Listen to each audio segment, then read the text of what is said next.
আল্লামা দেলোয়ার হোসেন সাইদি রহিমাহুল্লাহ, উনার নসিহত, আরেকটা আল্লামা লুৎফর রহমান সাহেবের নসিহত। এই দুইটা নসিহত আমি নিজের জীবনে মেনে চলার চেষ্টা করি। লুৎফর রহমান হুজুর চিনেন তো না? আহা, মারা গেছেন হুজুর 85 বছর প্লাস বয়সে, লোহার মতো শক্ত শরীর। অনেক মাহফিলে গেছি, উনার নাম সবার উপরে শেষে বলবে। আমাকে বলছে, বাবাজি আমাদের বয়স হয়েছে, আমি আগে বলে চলে যাবো। আপনি জি হুজুর, আপনি যা বলবেন, লোক থাকলে কিনা তো দেখার বিষয় না, আপনি বলছেন ঠিক আছে।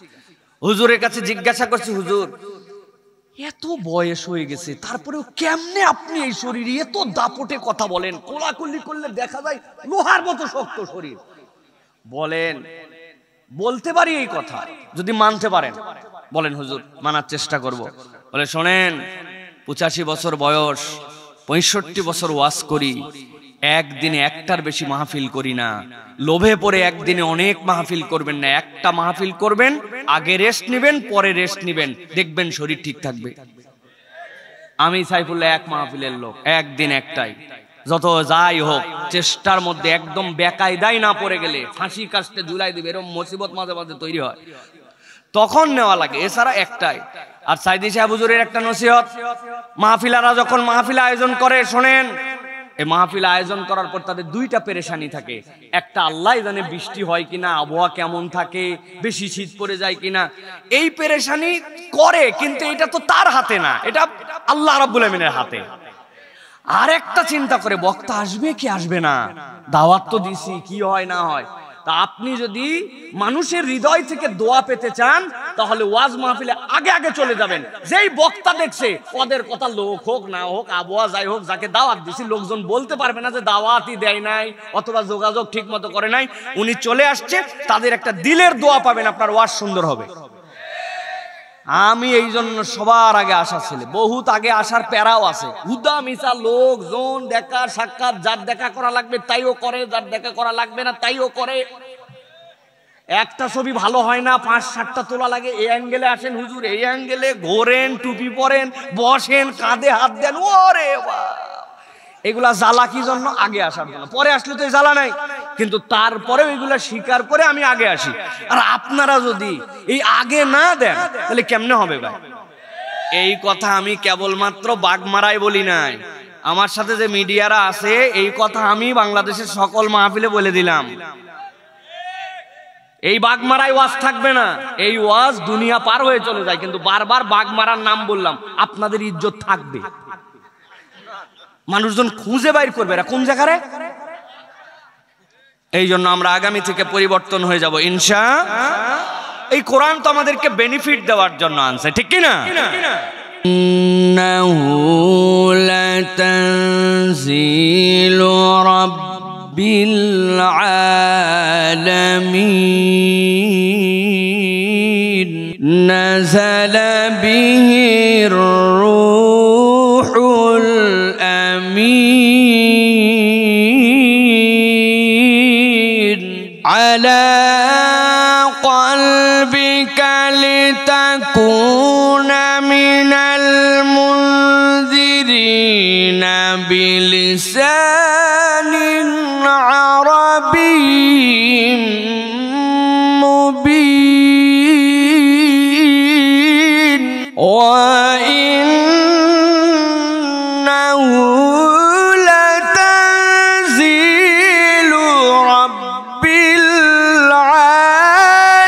আলামিন নাযালা বিহির রূহুল আমিন আলা কলবিকা লিতাকুনা মিনাল মুনযিরিন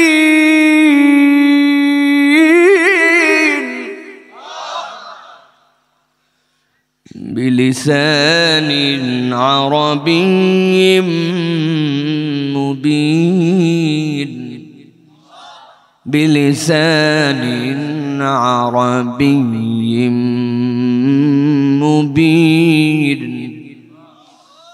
ওয়া ইন্নাহু লাফি যুবুরিল আউয়ালিন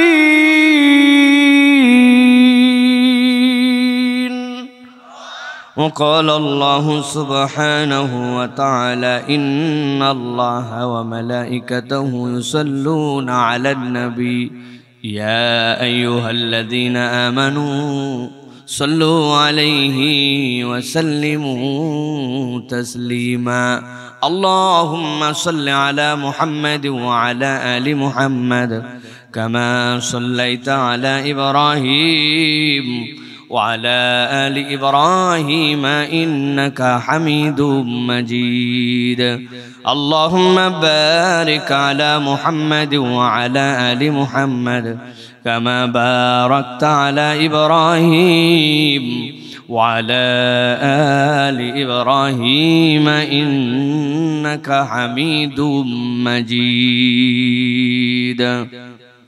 الحمد لله আজকের এই দানগাছি যুব সমাজের উদ্যোগে ঈদগাহের আয়োজনে আজকের এই তাফসীরুল কোরআন মাহফিলের সম্মানিত প্রধান অতিথি, সম্মানিত বিশেষ অতিথি, সম্মানিত বিভিন্ন পর্যায়ের অতিথিবৃন্দ, আজকের এই মোবারক মাজলিসের সভাপতিত্ব করছেন অত্র এলাকার কৃতি সন্তান, একজন জনদরদি ডাক্তার হিসাবে যার পরিচয় অত্র অঞ্চলে রয়েছে, যার সাথে ব্যক্তিগতভাবে আমি কয়েকবার মক্কা মদিনা আরাফায় আল্লাহ রাব্বুল আলামিন রেখেছেন। তার স্বভাব চরিত্র সম্পর্কে আমরা বলতে পারি তিনি একজন সদাচারী মানুষ। আমাদের প্রিয় ব্যক্তিত্ব জনাব ডাক্তার মোহাম্মদ আব্দুল বারী সর্দার, বিভিন্ন পর্যায়ের যারা শিক্ষাবিদ বৃন্দ উপস্থিত আছেন, আমার সামনে বিভিন্ন মুরব্বিয়ানে কেরাম, সম্মানিত অতিথিবৃন্দ, বিশেষ করে আমার তরুণ যুবকেরা, আমার স্নেহের ছোটরা, আলাদা প্যান্ডেল থেকে শুনছেন মা এবং বোনেরা, সকলকে একবার সালাম দিয়েছি। আরো একবার আপনাদের কাছে দোয়া চাওয়া এবং করার আশায় সালাম নিবেদন করি। আসসালামু আলাইকুম ওয়া রাহমাতুল্লাহ। আপনারা ভালো আছেন ভাই? আলহামদুলিল্লাহ আমি ভালো আছি। আমি বাগমারায় অনেকবার এসেছি, আপনাদের বিভিন্ন মাহফিলে আমি আসছি। এখানে দুই তিনটি বিষয় আমাদের কারেকশন করা দরকার। এর মধ্যে একটা হচ্ছে শ্রোতা যারা আছেন, বছরে যখন কোনো একটা সংগঠন বা কারো উদ্যোগে একটা মাহফিল হয়, তখন আমাদেরকেও সেই দিন প্রাণবন্তভাবে কমসে কম এশার নামাজের মাঠে এসে পড়ে সাথে সাথে সকলের জমায় জমায় চলে আসা দরকার। এটা এক নম্বর। এইটাতে যখন আমরা গাফলতি করি তখন বাকি সব কিছুই গাফলতি হয়ে যায়। কেননা যখন আমি যেখানে দাওয়াত নেই, আমি ছোট মানুষ, কিন্তু আমার দাওয়াত নেওয়ার ক্ষেত্রে যে সকল ক্রাইটেরিয়া বলা থাকে, এর মধ্যে একটা কথা বলা থাকে, আমাকে 9:20 থেকে 9:30 মধ্যে আমাকে স্টেজে দিতে হবে। আমি লম্বা কথা বলা ছেলে, আমি ফাঁকিঝুঁকি করে চলে যাই না, এই জন্য আমার সময় লাগে বেশি, কিন্তু আমি 12টা টাইমও পার করি না, দিনের মাহফিল দিনে শেষ করি। এই জন্য আমি অনুরোধ করি, তারাও আমাকে বলেন কোনো সমস্যা নাই হুজুর, ইনশাল্লাহ চলে আসেন, এদিক ওদিক হবে না। এদিক ওদিক হবে না যখন আপনারা বলেন তখন আসি, কিন্তু আসার পরে দেখি কোনো দিনও দিক ঠিক থাকে না। তো এইটা একটা খুব আমাদের করুণ বাস্তবতা, এখান থেকে আমাদেরকে বেরোতে হবে ভাই। সবচেয়ে বড় কথা কি জানেন, মানুষ সচেতন ভাই, শ্রোতারা সচেতন। আপনি অতিরিক্ত কথা বলে, অতিরিক্ত সময় ক্ষেপণ করে, অতিরিক্ত পামপট্টি লাগায়া মানুষ এগুলো পছন্দ করে না। আর ভাই এই মাঠে বসে থাকা এত সোজা না ভাই, এত সোজা না। আমি অনেক জায়গায় বলি, যারা শ্রোতা হন আমার সামনে, এরা বিরাট নেককার ভালো মানুষ। কেননা মাঠের মধ্যে এরকম জায়গায় টানা 3-4 ঘন্টা কোনো হেলান দেওয়ার সুযোগ নাই, আপনি বসে আছেন, মানুষজনের বসায় ফেলছেন, কোনো এই মানুষগুলা না তাবারক না দুনিয়াবি না কোনো কিছু, এরা শুধু ওয়াজ শোনার জন্য আসছে, আর মাঠের মধ্যে বসায় রেখে নানান কাজ করব, এটা মানুষ পছন্দ করে না। মানুষ পছন্দ করে না। একজন বক্তার ওয়াজই শোনা যায় না, সেখানে দেখা যাচ্ছে লাগাতার ওয়াজ বক্তা। এত বক্তারও তো অনেক সময় প্রয়োজন হয় না, ঠিক কি না ভাই? এসার পরে একজন, তারপরে একজন, শেষ 11টায় মাহফিল, বাড়ি চলে যাবো আমরা। এটা নিয়ম হওয়া দরকার। খালি ঠিক ঠিক করেন না, আপনারা আসেন না জন্য এই নিয়ম ঠিক হয় না। ঠিক ঠিক করতেছেন আপনারা আসেন। আপনারা আসলে তো তাই না মাহফিল ঠিকঠাক মতো হবে। প্রিয় ভাইরা, আমি কিন্তু বাদ মাগরিব আসছি, মনে করেন না সাইফুল্লাহ ভাই ডাইরেক্ট এসে বোধহয় এই জায়গায় লেট করে উঠলো। অনেকে মনে করে যে হুজুরি কেবল আইছে এই জন্য স্লোগান দিয়ে নিয়ে এসো। জি না, আমি দুইটা উসুল মেনে চলি। একটা, আল্লাহ রাব্বুল আমিন বলছেন চলেন, কোরআন আমাদেরকে কি বেনিফিট দেয়, কেন আমরা এখানে হাজির হয়ে গেলাম। আল্লাহ রাব্বুল আলামিন বলতেছেন সূরা শুআরার মধ্যে, ওয়া ইন্নাহু লাতানজিলু রাব্বিল আলামিন, এটা যার তার পক্ষ থেকে আসে নাই, এই কোরআন আসছে আল্লাহর পক্ষ থেকে। আল্লাহ রাব্বুল আমিন বলছেন যেমন তেমন পদ্ধতিতেও আসে নাই। নাযালা বির রূহুল আমিন আলা কলবিকা লিতাকুনা মিনাল মুনযিরিন বিলিসানিন আরাবিয়্যিন মুবিন।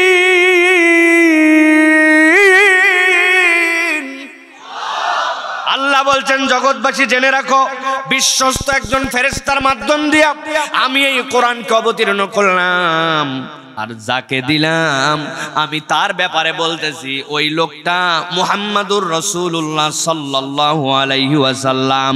আল্লাহ বলছেন জগতের সবকিছু কোরআনের ভার সহ্য করতে পারবে না বলে অস্বীকার করেছিল, কিন্তু আমি আমার হাবিবের অন্তরে এইটা দিয়েছি, তিনি একবার অস্থির হন নাই। আল্লাহ বলতেছেন এইটাই হচ্ছে তোমাদের উম্মত হিসাবে এবং তোমার নবী হিসাবে শ্রেষ্ঠত্ব। আল্লাহ কোরআনে বলেছেন, ঠান্ডা মাথায় বোঝেন, লাউ আনজালনা হাযাল কুরআনা আলা জাবালিন লারাআইতাহু খাশিআম মুতাসাদ্দিআম মিন খাশিয়াতিল্লাহ। ওই যে বড় হিমালয় পাহাড় দেখো, যেই পাহাড়ের উপরে উঠে কেউ যদি দেশের পতাকা তুলতে পারে তাইলে নিজের মর্যাদাও বাড়ে, দেশের মর্যাদাও বাড়ে, কত উঁচু।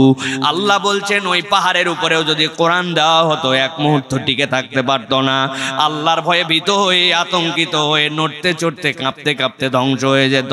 কিন্তু তোমাদের পয়গম্বর আমার প্রিয় নবী মুহাম্মদ সাল্লাল্লাহু আলাইহি ওয়াসাল্লামকে এইটা দিয়েছি তোমাদেরকে সতর্ক করার জন্য। আমার হাবিব একটুকু অস্থির হন না। সুবহানাল্লাহ।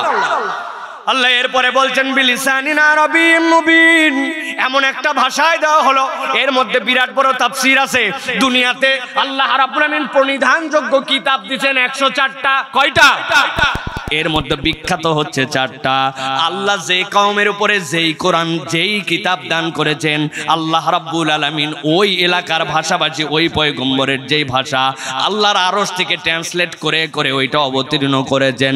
কিন্তু আল্লাহ বলছেন একমাত্র কিতাব কোরআন যেটা ট্রান্সলেট করে দেওয়া হয় নাই, আল্লাহ যে ভাষায় সে ভাষাতে এইটা অবতীর্ণ করা হয়েছে। যেই লোকেরা উর্দুতে কথা বলতো, আল্লাহ যদি ওই এলাকায় কোনো নবী পাঠায় থাকেন অবশ্যই আল্লাহ প্রেরণ করেছেন, তার ভাষা উর্দু, তার কিতাব যেটা আসছে আল্লাহ ট্রান্সলেট করে ওই ভাষা দিয়েছিলেন। ইব্রানিতে ইব্রানি এসেছে, হিব্রুতে হিব্রু এসেছে। আল্লাহ রাব্বুল আলামিন বলছেন একমাত্র এক্সেপশনাল আমি কোরআন দিয়েছি, এইটা কালামুল্লাহ। আল্লাহ যেই ভাষায় কথা বলেন আল্লাহ ওই ভাষাতে তোমাদের জন্য কিতাব দিয়েছেন। সুবহানাল্লাহ।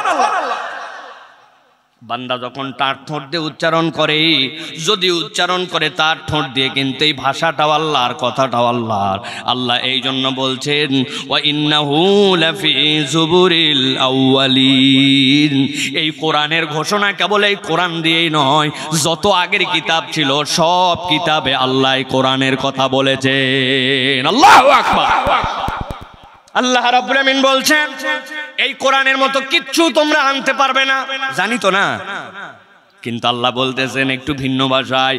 আল্লাহ বলছেন আমি ইয়াকুলুন আফতারা কুল ফাতু বিসূরাতিম মিন মিসলিহি ওয়াদউ মান ইসতাতা'তুম মিন দুনিল্লাহি ইন কুনতুম সাদিকিন। আল্লাহ বলছেন কোরআন নিয়ে অনেক কথা হবে, অনেক ধরনের পরামর্শ আসবে, অনেক ধরনের সমালোচনা একদল করবে। আল্লাহ বলেন আমি কিয়ামত পর্যন্ত চ্যালেঞ্জ দিয়ে রাখলাম, তুমি সংবিধান বানাবে, তুমি বিভিন্ন বিভিন্ন ধরনের অর্ডিন্যান্স বানাবে, তুমি বিভিন্ন ধরনের তোমার নীতিমালা বানাবে, কিন্তু যুগে যুগে সেইটা পরিবর্তন করা লাগবে। কিন্তু আমি আল্লাহ বললাম, আমি তোমার জন্য এমন কিতাব দিলাম, কিয়ামত হয়ে যাবে এই কোরআনের কোনো বিধি বিধানকে পরিবর্তন করা লাগবে না। আল্লাহু আকবার। এটার মানে কি? এইটার মানে হচ্ছে আল্লাহ বলছেন, তোমার যদি মনে চায় তাহলে কোরআনের মধ্যে একটা কিছু নিয়ে আসো। যুগে যুগে চোরের বিচারে কি করা হবে, জেনাকারীর শাস্তি কি দেওয়া হবে, দুর্নীতি করলে কি ধরনের পানিশমেন্ট হবে, দুনিয়ার বুকে কেউ যদি হ্যান অপরাধ করে ত্যান অপরাধ করে তার জন্য কি শাস্তি হবে। আইন বানাচ্ছে আর পরিবর্তন করতেছে, পরিবর্তন করতেছে আর বানাচ্ছে। কিন্তু আল্লাহ বলছেন, আমি আল্লাহ চ্যালেঞ্জ দিলাম, কুল ফাতু বিসূরাতিম মিন মিসলিহি, কোরআনের মতো একটা সূরা অনুরূপ নিয়ে আসো, আর আল্লাহ ছাড়া যারে মন চায় তার সহযোগিতা নাও। আমি আল্লাহ চ্যালেঞ্জ দিলাম, কিয়ামত হয়ে যাবে, তোমরা কখনো সক্ষম হবে না। এটাই প্রমাণ করে কোরআন ছাড়া মানবের মুক্তির কোনো পথ থাকতে পারে না। আপনি ঠিক বললেও ঠিক, না বললেও ঠিক। আপনার ঠিক বলাতে আর না বলাতে কিছু যায় আসে? বোঝেন নাই আপনি? এই পৃথিবীর সব লোক যদি কোরআন পড়া বাদ দিয়ে দেয়, কোরআনের এক পয়সা এক চুল পর্যন্ত অমর্যাদা হবে না। আর কোরআন যদি সব মানুষ পড়তে শুরু করে, কোরআনের এক চুলও মর্যাদা বাড়বে না। কোরআন মাখলুক নয়, কোরআন হচ্ছে আল্লাহ রাব্বুল আলামিনের কালাম। আল্লাহর কালামের অমর্যাদা হয় না, এইটা আল্লাহর জাতের অংশ। এই জন্য কোরআন গ্রহণ করলে মানুষের দাম বাড়ে, কোরআনের দাম বাড়ানো কমানো যায় না। আমার আল্লাহ রাব্বুল আমিন বলছেন, দুনিয়ার মানুষ তোমাদের জন্য বলছি, অনেক মানুষ আছে পণ্ডিতি করবে, কোরআনুল কারীমকে অস্বীকার করবে, কি যায় আর কি তাতে না যায়। আল্লাহ সূরা হামিম সিজদার মধ্যে বলছেন, ইন্নাল্লাযীনা কাফারু বিযিকরি লাম্মা জাআহুম ওয়া ইন্নাহু লাকিতাবুন আজিজ লা ইয়াতিহিল বাতিলু মিন বাইনি ইয়াদাইহি ولا من خلفه تنزيل من حكيم حميد। আল্লাহ বলছেন, চ্যালেঞ্জ দিলাম, লা ইয়াতিহিল বাতিল, তুমি দেখবে ইসলাম বোধহয় চলে গেল, মুসলমান বোধহয় শেষ হয়ে গেল, ইসলামের বাতি বোধহয় নিভে গেল। আল্লাহ বলছেন, আমি চ্যালেঞ্জ দিয়ে রাখলাম, নবীর পরে আর কোন নবী আসবে না, এই শরীয়তের পরে আর কোন শরীয়ত আসবে না। দুনিয়া যদি কিয়ামত না হয়, আল্লাহর এই কোরআন কেউ হাজার চেষ্টা করে মিটাতে পারবে না। যুগে যুগে যারা মিটাতে আসছে, তারা নিজেরাই মিটে যাবে। প্রমাণ পান নাই? এই মাহফিলে তাফসীর আয়োজন করার জন্য কি পরিমাণ তেল খড় পোয়াতে হতো, জুতার তলা পর্যন্ত খোয়ায় যেত। এখন তাদেরকে আর খুঁজে পাওয়া যাচ্ছে না। যায় নাকি ভাই? ভাগ্যিস বলছেন না, তাছাড়া খবর ছিল হ্যাঁ বললে। আমি বলতাম তাদেরকে এখন পর্যন্ত আপনারা ধরেননি কেন? ঠিক কিনা? ভালো করে খেয়াল করেন। আল্লাহ রাব্বুল আমিন বলছেন, দুনিয়ার মানুষ, আমি আল্লাহ রাব্বুল আমিন তোমাদের জন্য যে কালাম দিলাম, এমনি কালাম তোমাদের জন্য আমি দেই নাই। আল্লাহ বলতেছেন, এমন একটা বিশুদ্ধ সূত্রের মাধ্যমে এমন ভাবে মানুষকে আলোকিত করার জন্য দিলাম, ওই মানুষ যদি বুঝে তাহলে এইটা তার জন্য আলো, আর যদি না বুঝে তাহলে এইটাই হচ্ছে তার জন্য বিপদ। ডাক্তার আব্দুল বারী আছে, এক লোক আসছে, ডাক্তার সাহেব বহুদিন ধরে এই জায়গায় ঘ্যাগের মতো কি যেন হয়েছে, বাপরে ব্যথা, বিরাট বড় ব্যথা। ডাক্তার সাহেব চেক করে দেখছে, এইটা তো ভয়ঙ্কর দিকে যাচ্ছে। যদি এরকম কিছু থাকে অ্যাবসেস, যেইগুলো যদি ফেলে দেওয়া না হয়, ওইটা সংক্রমিত হয়ে ক্যান্সারের দিকেও যেতে পারে। এখন সংক্রমিত হয়ে ক্যান্সারের দিকে যেতে পারে। ডাক্তার তারে বলছে, আপনার এটার জন্য অপারেশন করা লাগবে, শুইতে হবে, এইটা কাটতে হবে, কেটে এইটা ফেলে দিতে হবে। এখন বুঝে থাকলে বলেন তো, এই কাটা ছিঁড়ার জন্য কিছু খরচ আছে কিনা, কিছু ব্যথা আছে কিনা, কিছু রক্তপাত আছে কিনা, কিছুদিন এই হাত দিয়ে হয়তো খাওয়াও যাবে না, এর কোনো বিষয় আছে কিনা? ওই বলতেছে, বাপরে বাপ, ছোট্ট এক জিনিস যেটার জন্য খরচ আছে, রক্তপাত আছে, ব্যথা আছে, অনেকদিন হাতটা চালানো যাবে না, ও ক্যান্সার, আমি এটা বাদ দিব না। এটা তো বুদ্ধিমান লোক, ঠিক কিনা? বুঝে বলেন, কিন্তু বুদ্ধিমান না। আরে ক্যান্সার হলে কি হবে, না হয় মরেই গেলাম। বলবেন আপনি তুমি বোকা ভাই, এই বুদ্ধিতে চলবে না। ওই লোক যদি রাজিও না হয়, বাড়ির সব লোক মিলে ধরে আনবে ওরে, যে ডাক্তার সাহেব অজ্ঞান করে হলে এটা ফালান, এই বলদের কথা আপনার শোনা যাবে না, ঠিক না? তাহলে সমাজে এমন কতগুলা মানুষ থাকবে বুঝতে যাবে না, কোরআনের দিকে আসতে যাবে না। আপনি কি তাই বলে দিবেন নাকি যা তুই জাহান্নামে? না না, আপনাকে তাকে আনতে হবে কোরআনের রাস্তায়, রাত দিন প্রচেষ্টা করতে হবে। কথা না শুনলে মাঝে মাঝে হালকা চর থাপ্পড় দেওয়া লাগতে পারে। কথা বলেন। আল্লাহ রাব্বুল আমিন বলছেন, চলেন কোরআন কি বলে। আল্লাহ সূরা সূরার মধ্যে বলছেন, ওয়া কাযালিকা আওহাইনা ইলাইকা রূহাম মিন আমরিনা মা কুনতা তাদরি মাল কিতাবু ওয়ালাল ঈমান।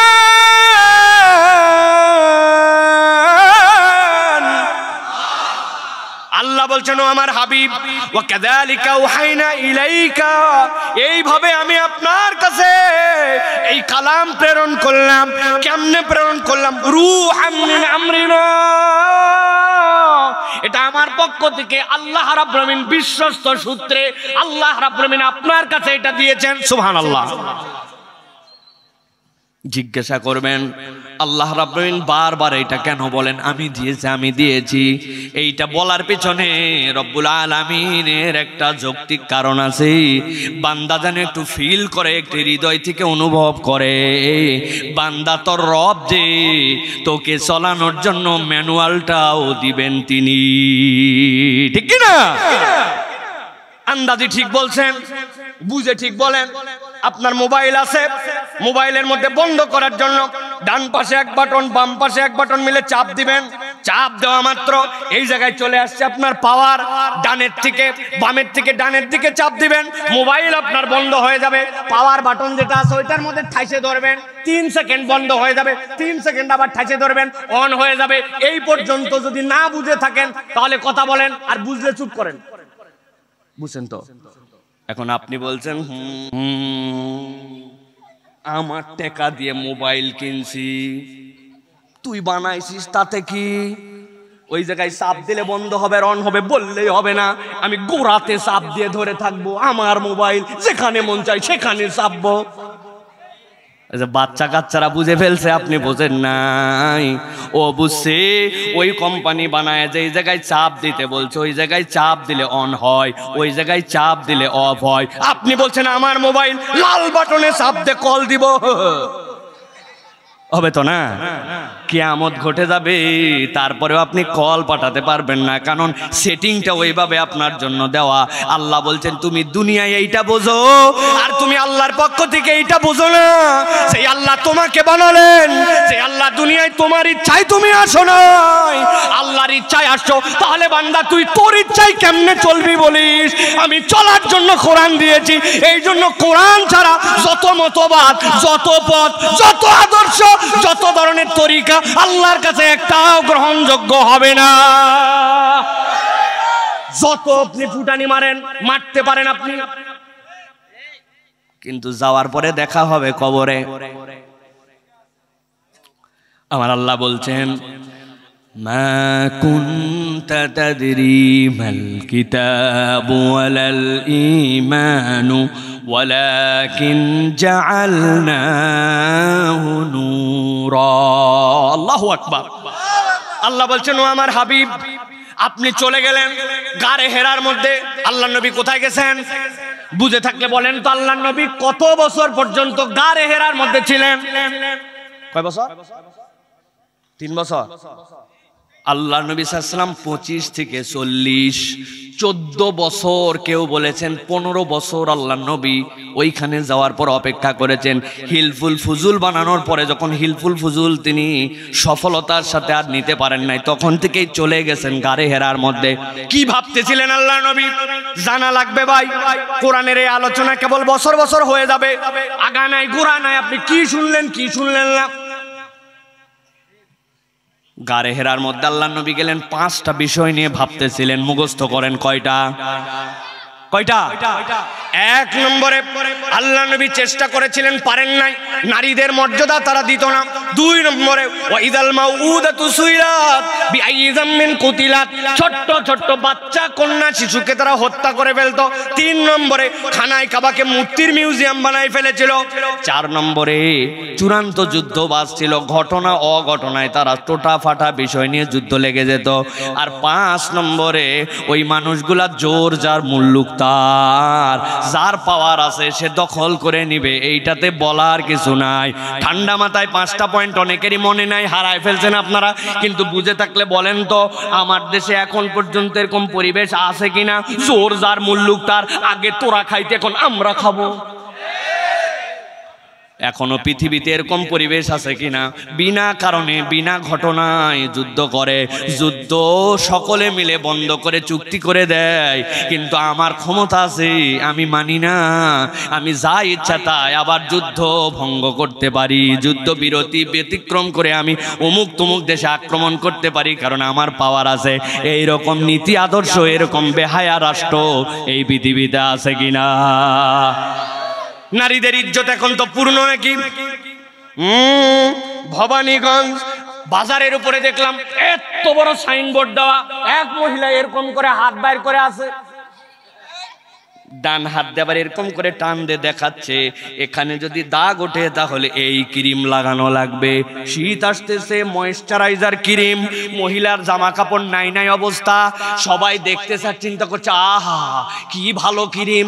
আমার জিজ্ঞাসা, পুরুষ মানুষ অটো চালায়, পুরুষ মানুষ মাঠে কাজ করে, পুরুষ মানুষ শ্রম দেয়, পুরুষ মানুষ বয়লারে কাজ করে, পুরুষ মানুষ বাহিরে বেশি চলাফেরা করে, নাকি যেইগুলা পেশার কথা বললাম এইগুলা কি মহিলারা করে না পুরুষ বেশি করে? শীতকালে কি কেবল হাত পাকি মহিলার ফাটে না পুরুষেরও ফাটে? তো পুরুষ যদি ফাটে, তুই মহিমাগঞ্জের বাজারের মধ্যে ওই জায়গাতে তুই একটা পুরুষের ছবি দিয়ে বলতে এইটা সারেন, তুই মহিলার ছবি দিলেন কেন? আসল উদ্দেশ্য মহিলার ছবি দেওয়া নয়, ওই মহিলাকে বিজ্ঞাপন বানায়া, পণ্য বানায়া, পুরুষ লোকের চোখ দিয়ে তাকে ভোগ করায়া ওই মহিলাকে সেই জায়গায় টাঙানো হয়েছে, পণ্যের বিজ্ঞাপন ওই মহিলা নিজেও। এই জন্য ভাবতেছে মহিলা মর্যাদা বাড়ছে, আধুনিক সমাজ তাকে মর্যাদা দেয় নাই, তাকে চূড়ান্ত অমর্যাদা করে। যেগুলা ঘটনা বলতেছে এগুলা নবীজির সময়ের কথাই বললো না, যে নবীজির সময়ের। আল্লাহ বলতেছেন আপনি এইগুলা সব বিষয় নিয়ে ভাবতেছিলেন গারে হেরায় কয় বছর, ভুলে গেলেন আবার। এই মুরব্বীদের কথাবার্তা নিব না, তাহলে ইয়াংরা তারা কথা বলেন। মুরব্বীরা বহু আর শুনছে আগে, উনাদের ওয়াজ এগুলো ভালোই লাগে না। উনার খাদিজার গল্প আসে, আপনি ধরবেন আম্মাজান খাদিজা, মুরব্বী কালকে বলবে বক্তা আসছিল রে ফাটে ফেলছে। ফাটাফাটি ওয়াজ হবে না, বুঝে সুঝে বাড়িতে নিয়ে যান এই ওয়াজ। ভালো করে খেয়াল করেন, আল্লাহ নবী ভাবছিলেন, আল্লাহ রাব্বুল আলামিন ওহী অবতীর্ণ করলেন, গভীর মনোযোগ দেন। আল্লাহ বলতেছেন মা কুনতা তাদরি মাল কিতাবু ওয়ালাল ঈমান। ও আমার হাবিব, আপনি পথভ্রষ্ট ছিলেন না, কিন্তু আপনি প্রকৃতার্থে ঈমান কাকে বলে জানতেন না। আপনি কিতাব কোনটা সেইটার ব্যাপারে আপনার ধারণা ছিল না। আপনি কখনো শিরিক করেন নাই, আপনি কখনো এক আল্লাহ ছাড়া কারো উপাসনা করেন নাই, আপনি কখনো মিথ্যা বলেন নাই, আপনি নারীদের অমর্যাদা করেন নাই, জীবনে একটা প্রাণ অন্যায়ভাবে আপনি হত্যা করেন নাই, আপনি সবচেয়ে শরীফ মানুষ। কিন্তু আমি আল্লাহ বললাম মা কুনতা তাদরি মাল কিতাব ওয়ালাল ঈমান। আপনি জানতেন না কিতাব কি, আপনি জানতেন না ঈমান কি। আল্লাহ বলতেছেন আমি আপনাকে কিতাব দিলাম, ঈমান দিলাম, কিন্তু আমি নাম দিলাম এইটা কেবল কিতাবই নয়, এইটা কেবল ঈমানই নয়, ওয়ালাকিন জাআলনাহু নূরা। আমি আল্লাহ আপনাকে ওই কিতাব আর ওই ঈমানের পরিবর্তে আপনাকে এমন একটা পাথেয় দিলাম, আমি আল্লাহ নিজে বললাম এইটা হচ্ছে আপনার জন্য আলো। সুবহানাল্লাহ। কেমনে আলো? যুবকেরা, এখান থেকে আপনি পুটিয়া যাবেন অথবা এদিক দিয়ে আপনি আত্রায় যাবেন, রাস্তায় বাইক নিয়ে রাত্রে বেরোইছেন, বের হওয়ার পরে রাস্তায় চলতে চলতে খানিক দূর যাওয়ার পরে দেখে কতগুলা সাইনবোর্ড রাস্তার পাশে লাগানো আছে, তীর চিহ্ন দিয়ে এরকম করে 5টা একসাথে। বাইকালা বুঝছে সোজা যদি যাই বিপদ আছে, সামনের রাস্তাটা বাঁক হয়ে হয়ে বামের দিকে গেছে। কিছু দূর যাওয়ার পরে দেখে এরকম করে তীর চিহ্ন দিয়ে সুন্দর করে একটা এরকম কালো চিহ্ন দিয়ে নিচে লেখা আছে থামুন, সামনে স্পিড ব্রেকার। ও বুঝছে সমান গতিতে গেলে স্পিড ব্রেকারে ধাক্কা লাগে, রাস্তায় যাওয়ার বদলে রাস্তার থেকে নেমে যাওয়া লাগতে পারে। কথা বলেন। কিছু দূর যাওয়ার পরে লেখছে সামনে সরু ব্রিজ, সাবধানে চলবেন। মানে রাস্তা যে পরিমাণ বড় হয়েছে, ব্রিজটা ওই পরিমাণ বড় হয় নাই। সরু ব্রিজের চিহ্ন দেওয়া থাকে কিনা ভাই? এক ট্রাকের ড্রাইভার নাকি অ্যাক্সিডেন্ট করে নদীর মধ্যে নেমে গেছে। ট্রাকের মালিক তাকে ধরছে, বদমাইশ, লাখ লাখ টাকার ক্ষতি করলি তুই, আর তুই বাইসে ফিরলি, বল অ্যাক্সিডেন্ট কেমনে করছিস? বলে আপনার কথা মানতে যাই তো আমি অ্যাক্সিডেন্ট করছি। কি আমার কথা মানে কেমন অ্যাক্সিডেন্ট হয়? আপনি বলছেন তাড়াহুড়া করবি না, যে সাইড চাই তাকে সাইড দিয়ে দিবি। বলে কেমনে কি? বলে আমার প্রথমে একজন সিএনজি ওয়ালা সাইড চাইছে, তাড়াহুড়া না করারে সাইড দিছি, এরপরে কার সাইড দিছি, বাস ওয়ালারে সাইড দিছি, এরপরে সামনে যায় দেখি চিহ্ন দেওয়া আছে ব্রিজ সরু, চিন্তা করলাম এরেও সাইড দেই। এখন সরু ব্রিজ যদি সাইড দেয়, ওকে রাস্তায় থাকবে না নদীতে যাবে? ভালো করে বোঝেন, আমি এইটা মাথার মধ্যে ঢুকায় দেওয়ার জন্য উদাহরণটা দিলাম। আল্লাহ বলছেন ঈমান আপনার কাছে ছিল না, আপনার কাছে কিতাব ছিল না, ওয়ালাকিন জাআলনাহু নূরা, আপনাকে আমি নূর দিলাম। আপনাকে জিজ্ঞাসা করব ভাই, ওই যে আপনি রাস্তার মধ্যে যেই চিহ্ন দেখে ডানে যান বামে যান, যেই চিহ্ন দিকে থেমে যান, ওইটার মধ্যে কি লাইট থাকে? কিন্তু রাত্রেবেলা আপনার হেডলাইট পড়লে ঝকঝক করে জ্বলে কিনা? ওইটার নাম হচ্ছে রিফ্লেক্টর স্টিকার। ওর ভিতরে এমন ছোট ছোট অণু এমন ভাবে ঢুকানো আছে, এমন ধরনের ওর মধ্যে রাসায়নিক যৌগ দিয়ে বিকিরণ করে ওইটার মধ্যে সেট করা আছে, আপনার আলো পেলে সে ঝলঝল করে জ্বলে ওঠে। আল্লাহ বলতেছেন আপনাকে এমন একটা কিতাব দিলাম, বান্দা যদি নিজের জীবনে ইনস্টল করে নেয়, ওইটা তার জন্য আলো হয়ে যাবে। সে ডানে যাবে কেমনে, বামে যাবে কেমনে, কোন পর্যন্ত যাবে, কোথায় যে থেমে যাবে, আল্লাহ বলছেন এই কোরআন এইটা দেখানোর দায়িত্ব নিবে। আল্লাহ কোরআনুল কারীমের মধ্যে বলছেন নাহদি বিহি মান নাশাউ মিন ইবাদিনা ওয়া ইন্নাকা লাতাদি ইলা সিরাতিম মুস্তাকিম।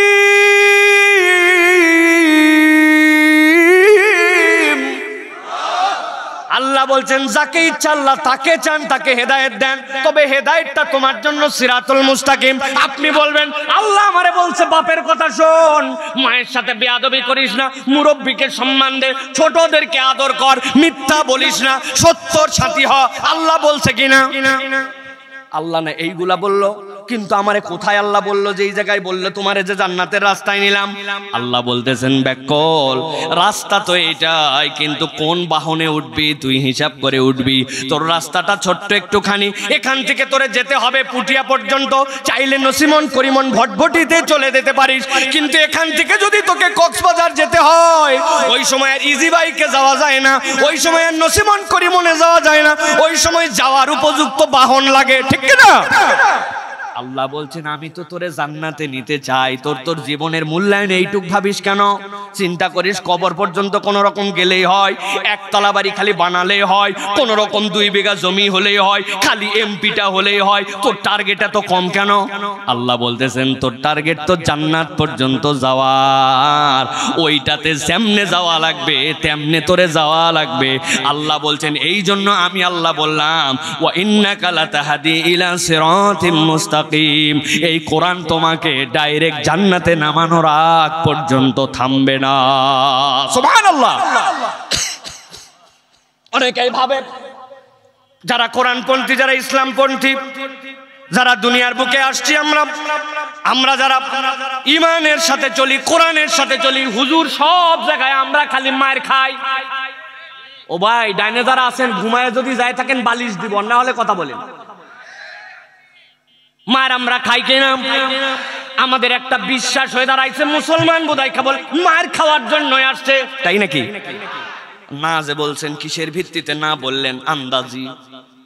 কিতাবুল আন্দাজ থেকে বলছেন, এখন চলেন কিতাবুল কোরআন থেকে আপনাকে বলি। আল্লাহ বলছেন, ও যুবক ও তরুণ, ভালো করে জেনে রাখো, ইসলাম তোমাদেরকে পরাজিত করার জন্য আসে নাই, ইসলাম তোমাকে বিজয়ী বানানোর জন্য আসছে। সুবহানাল্লাহ।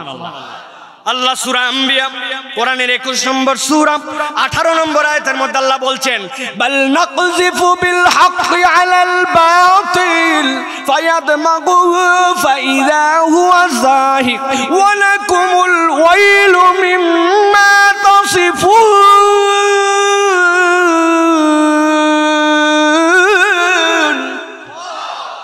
আল্লাহ বলছেন ঠান্ডা মাথায়, বাল নাকযিফু বিল হাক্কি আলাল বাতিল, এই হক মানে হচ্ছে কোরআন, এই হক মানে হচ্ছে ঈমান, এই হক মানে হচ্ছে ইসলাম। আল্লাহ বলছেন বাল নাকযিফু বিল হাক্কি আলাল বাতিল, এই হকের দায়িত্ব হবে বাতিলের উপরে আঘাত করা। আল্লাহু আকবার। মার খাতে আসি নাই, মার দিতে আসছি। আল্লাহ বলছেন কোথায় মার দিবে, ঠান্ডা মাথায় বোঝেন।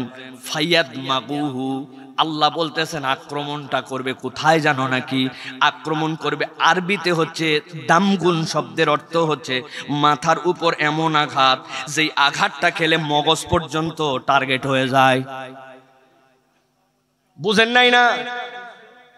আপনাদের এই ভবানীগঞ্জে বিকালবেলা ক্রিকেট খেলা, এ পক্ষ অপক্ষ গন্ডগোল, এক কথা দুই কথা, একজন একটা স্ট্যাম্প হাতের মধ্যে নিছে, এলবি দিছি দিছি, কথা শেষ।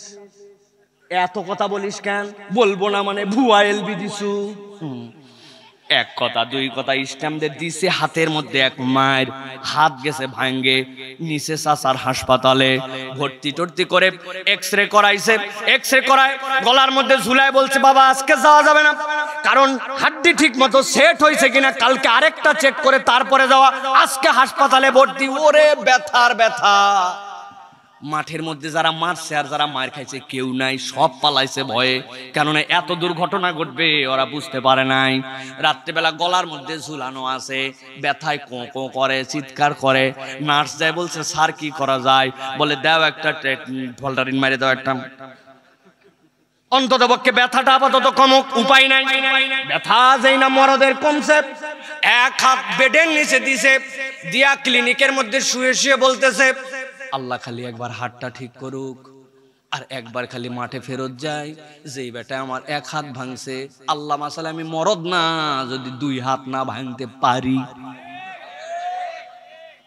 এরকম চিন্তা হাসপাতালে শুয়ে শুয়ে করা সম্ভব কিনা ভাই? গন্ডগোল আরো বড় আছে। বাঁধার পরে হাত ভাঙ্গে নাই, একজন লাঠি দিয়ে বাড়ি দিয়েছে এক পায়ের মধ্যে।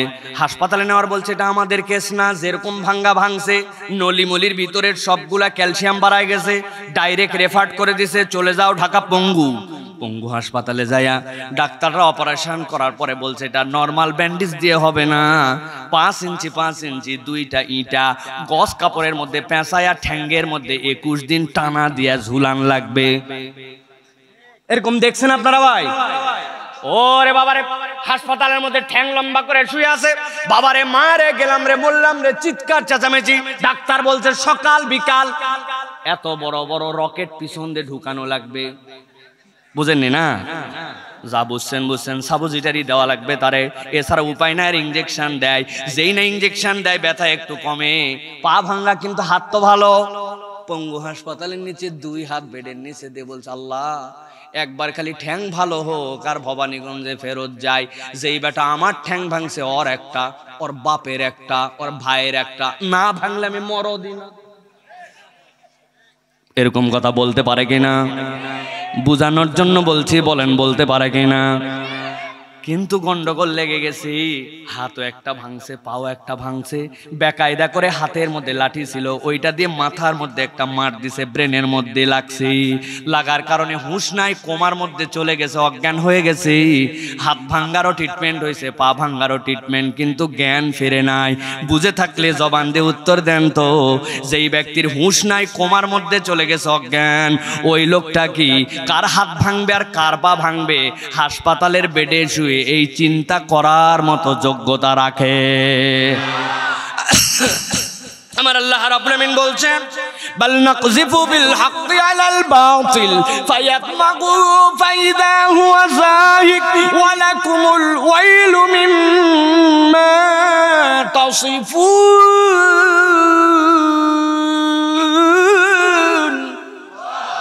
আল্লাহ বলছেন দুনিয়ার মানুষ কোরআন পরিবর্তন করতে আসছে, ঈমান পরিবর্তন করতে আসছে, বাতিলের বিপক্ষে আঘাত করবে, ইসলাম দিয়ে মারবে না, বাতিলের বিপক্ষে গোলাগুলি করবে না। পরিবর্তনটা করবে মূলত চেতনায়, পরিবর্তনটা করবে মূলত আদর্শে, পরিবর্তনটা করবে মূলত নৈতিকতায়। মানুষকে উপর দিয়ে আপনি জড় পরিবর্তন করেন, মানুষ যদি আদর্শে পরিবর্তন না হয়, নৈতিকতায় পরিবর্তন না হয়, কোরআনের রঙে নিজের মগজকে না রাঙায়, ওই মানুষ দ্বারা প্রকৃত পরিবর্তন সম্ভব নয়। মায়ের পেটের থেকেই আসছে, এই দেশ যে তার দেশ, এই রাস্তাটা যদি হয় তাহলে তার জন্যই ভালো। হাজার বুঝ থাকার পরেও দেশের টাকা বিদেশে পাচার করে দিছে। রাস্তাগুলো এমন ভাবে বানাইছে 10 বছর চলার কথা 1 বছরও যায় না। যেই জায়গায় দেওয়ার কথা ছিল 1 নম্বর পাথর, ওই জায়গায় দিছে 3 নম্বর খোয়া। যেই জায়গায় দেওয়ার কথা ছিল 1 নম্বরের বালু, ওই জায়গায় দিছে সবচেয়ে সস্তা মাটি। আর যেই জায়গায় দেওয়ার কথা ছিল মোটা মোটা রড, এরকম অজস্র বিল্ডিং, অজস্র রাস্তা বানাইছে, রডের বদলে দিছে। মনটাই খারাপ হয়ে গেল। বাঁশ দেয়নি ভাই, কঞ্চি দিছে, কাবারি দিছে, একটা আস্ত বাঁশের দাম আছে, ওরা বুঝছে। আল্লাহ বলতেছেন কেন পরিবর্তন হলো না? ফায়াদমাগু, কোরআন পরিবর্তন করবে তোমার চেতনায়, কোরআন পরিবর্তন করবে তোমার আদর্শে। আল্লাহ বলছেন ওই বান্দার হৃদয়ের মধ্যে যদি একবার চিন্তা হতো, কিরামান কাতিবিনা ইয়ালামুনা মা তাফআলুন। তোমার বেডরুমে কেউ নাই, দরজা লাগানো, লেপের নিচে শুয়ে শুয়ে তুমি কি দেখো, তোমার বাথরুমের মধ্যে তুমি কি করো, আর তুমি মসজিদের মধ্যে কি করো। যেই আল্লাহ বাথরুমে, লেপে, মসজিদে, পাবলিক প্লেসে, অন্ধকারে, কারেন্ট থাকলে, কারেন্ট না থাকলে, দুনিয়ার শীতে, গরমে, বর্ষায়, মাটির নিচে, মাটির উপরে সব কিছু দেখার জন্য 2 জনকে দিয়েছেন। কেউ আমার পর্যবেক্ষক নয়, আমার পর্যবেক্ষক আমার আল্লাহর 2 জন ফেরেশতা কিতাব লিখতেছে। এই ভীতিময় অন্তর আর বাহ্যিকভাবে তাকে শাসন করার জন্য কোরআনময় আল্লাহর বিধান, এই 2টা যদি আসে তাহলে 23 বছরের আগে যেই মানুষরা জাহালতের শেষ সীমায় পৌঁছাইছিল, 23 বছর পরে আল্লাহ তাদের ব্যাপারে বলছেন রাদিয়াল্লাহু আনহু ওয়া রাদুআন। 23 বছরে কোরআন বাস্তবে দেখাই দিয়ে গেছে। এইটা কোনো তোমাদের কাছে থিওরিক্যাল গ্রন্থের নাম নয়, এটা প্র্যাকটিক্যালি মানুষের জীবন বিধান। Islam is the complete code of human life. এমনি এমনি এটা বলা হয় নাই। আল্লাহ রাব্বুল আলামিন বলছেন, আমি আল্লাহ বললাম ফাইজা হুয়া যাহিক, পরিবর্তনটা এমন হবে বাতিল সেই জায়গা থেকে চূর্ণ বিচূর্ণ হয়ে যাবে। আল্লাহু আকবার। আর একটা ছোট্ট সাবধানের কথা আল্লাহ বলেছেন, ওয়ালাকুমুল ওয়াইলু মিম্মা তাসিফুন। কিছু পণ্ডিত হাজার কথা শোনার পরে বলবে 1450 বছর আগে চলতো, এখন আর লাগে না। আছে না? বোরকা দেখে বলছে জীবন্ত টেন্ট, আল্লাহর আইন দেখে বলে ব্যাকডেটেড, কোরআনের কথা বললে বলে মৌলবাদী। দেখেন না আপনারা না? আল্লাহ বলছেন ওয়ালাকুমুল ওয়াইলু মিম্মা তাসিফুন। মুখ দিয়ে কিছু বলার আগে 2 বার ভাবে বলো। আমরা চিন্তা করছি যা বলবো এখন থেকে সিস্টেম করে বলে যাবো, যাতে পরকালে কোনো বিপদ না হয়। কথা ঠিক কিনা? আমি একটা ছোট্ট জিনিস পড়বো, যারা পারেন আমার সাথে তারা পড়বেন, না যারা পারেন না তারা বলবেন না আমানতু বিল্লাহি। তারপরে কি? তারপরে কি? এবার একসাথে আবার বলবেন আমানতু বিল্লাহি। তারপরে কি? ভাই আপনারা পারেন না? হাত এরকম করে বসছেন কেন সব রে ভাই? একটু আরাম করে বসেন একটু। আমানতু বিল্লাহ। তারপরে কি? এবার অর্থ বলতে হবে আমার সাথে, দেখেন তো। আশহাদু আল্লা ইলাহা ইল্লাল্লাহ, আই উইটনেস, আমি সাক্ষ্য দিচ্ছি যে আল্লাহ ছাড়া কোনো ইলাহ নাই, মুহাম্মদ সাল্লাল্লাহু আলাইহি সাল্লাম তার আবদ এবং তার রাসূল। এইটার মানে জানেন তো ভাই? কিন্তু আমানতু বিল্লাহ মানে কি জানেন নাকি? আমানতু বিল্লাহ মানে কিন্তু সাক্ষ্য দিচ্ছি এরকম নয়। আমানতু বিল্লাহ মানে আমি ঈমান আনলাম, আমি মেনে নিলাম, আমি মেনে নিলাম আর আমি সাক্ষ্য দিলাম, দুইটা এক জিনিস নয়। আল্লাহ আমানতু বিল্লাহ, তোমারে দেখি নাই, তুমি বলছো মানতে হবে, তোমারে মানে নিলাম। ওয়া মালাইকাতি, কোন ফেরেশতা চিনি না, দেখি নাই, কিন্তু তুমি ফেরেশতা কাঁধে রাখছো। তুমি আল্লাহর নবীর কাছে ফেরেশতা পাঠালে, 21টা ফেরেশতা প্রত্যেকদিন আমাকে পাহারা দেয়। আল্লাহ তুমি যা বলছো ফেরেশতাও মানে নিলাম।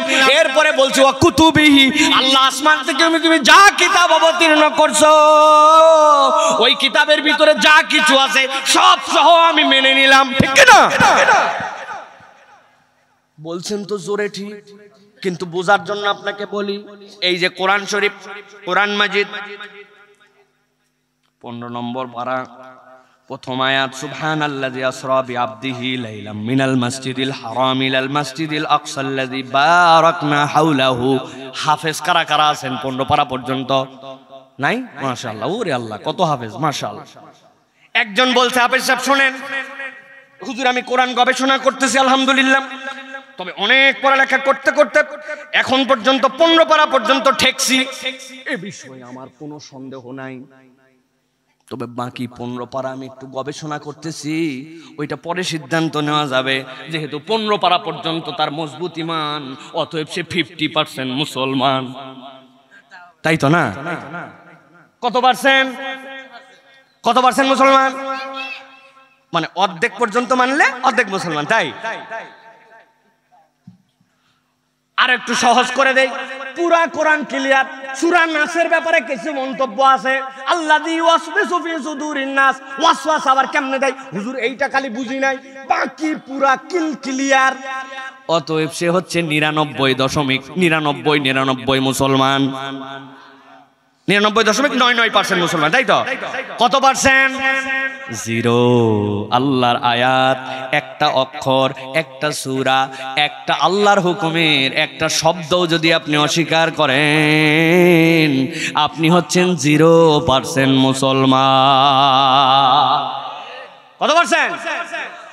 তাহলে আপনি যে একটু আগে বলছেন আমানতু বিল্লাহি ওয়া মালাইকাতিহি ওয়া কুতুবিহি, আল্লাহ আমি বুঝি কি না বুঝি, মাথায় ধরে কি না ধরে, তোমার কিতাবে, তোমার হুকুমে, তোমার আদর্শে, তোমার রাষ্ট্র ব্যবস্থায়, তোমার ইকোনমিক্সে, তোমার পেনাল কোডে সবগুলো আমি মানি, তবেই না আমি মুসলমান। ঠিক কি না? এখন আটকাই গেলাম, কারবার তো আমার সুদের আছে, কারবার তো অমুক দলের সাথে আছে, তুমুক দলের সাথে আছে, যেই দলের আদর্শ হিসাবে মুহাম্মাদুর রাসূলুল্লাহ বলা যায় না, তাকবীর দিয়ে স্লোগান তোলা যায় না, আল্লাহ শরিয়া কায়েম হোক সেইটা সে বলতে পারে না। আরে ঠিক কি? এর আবার ঠিক আন্দাজি ঠিক বলছেন আমানতু বিল্লাহ মালাইকাতি ওয়া কুতুবিহি, এখন তো আপনি আটকায় গেছেন। আমি একটা বুদ্ধি বার করছি, এইটা আপনাদেরকে বলে দিয়ে যেতে চাই। রাজি আছেন আপনারা? কারা কারা রাজি নাই? সবাই রাজি আছেন না? তাহলে বুদ্ধিটা আমি বলে দেই আপনাদেরকে, রাজি তো? ফ্রি ফ্রি বুদ্ধি বলা যাবে না, যাওয়ার সময় মুসাফা করে করে মিনিমাম 100 টাকা করে দেওয়া লাগবে। হুজুর আপনার টাকা দিয়ে আনেনি মাহফিলে, টাকা তারা দিছে, আপনার বুদ্ধি আপনাকে দিব, এই জন্য 100 টাকা দেওয়া লাগবে। হুজুর খুচরা নাই, এগুলা চলবে না। কিন্তু যদি বুদ্ধি পছন্দ হয় তাহলে টাকা দিবেন, না হলে দিবেন না। আমি একটা বুদ্ধি বার করছি বাঁচার জন্য। এখন থেকে আমরা সবাই বলবো আমানতু বিল্লাহি ওয়া মালাইকাতিহি ওয়া কিচ্ছু কুতুবিহি। চলবে না এই বুদ্ধি? অথবা আরো কৌশলে বলবো আমানতু বিল্লাহি ওয়া মালাইকাতিহি ওয়া যদ্দুর বুঝি তদ্দুর কুতুবিহি। কবরে যাওয়ার পরে ফেরেশতা ধরছে, কি ব্যাপার? বলছে আমি আগেই বলে আসছিলাম ধানগাছির থেকে যদ্দুর বুঝি তদ্দুর কুতুবি। বুঝে থাকলে বলেন, এই বুদ্ধি দিলে বুদ্ধিদাতাকে কি টাকা দেওয়া যাবে? যদি টাকাও দিয়ে দেন কিন্তু এই বুদ্ধিতে কি কবরে পার পাওয়া যাবে? আমার আল্লাহ এই জন্য বলছেন ওয়ালাকুমুল ওয়াইলু মিম্মা তাসিফুন।